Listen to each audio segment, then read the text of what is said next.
Okey, kita terima panggilan yang seterusnya. Daripada mana panggilan ini? Hello? Halo, Siapa sana cakap? Ali bercakap ni. Dari mana Ali? Tak jauh ni, kampung baru je.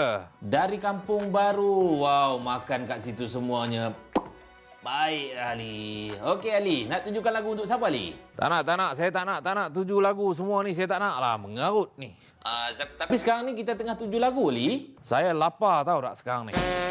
Oh, lapar semua orang lapar Ali. Maklum sajalah bulan puasa Ali. Sekarang ni tak lambat dah Ali. Dah 5.30 dah. Sekejap lagi dah nak buka puasa. Jadi kita harus bersabar ya Ali Saya ada permintaan ni, boleh tak? Ali. Kenapa tak boleh Ali? InsyaAllah saya akan menolong anda di sini. Nak tolong apa Ali? Macam ni, boleh tak saya nak minta awak tolong putarkan azan maghrib awal sikit badan ni. Oh, saya dah tak boleh tahan lah. Menggeletar saya, badan semua menggeletar ni. Apa? Azan maghrib awal? Gila? Mak bapak hantar ajak semua ni? Puasa tau tak puasa? Tak kerti sabar? Sabar tu separuh pada iman tau. Perut lapar.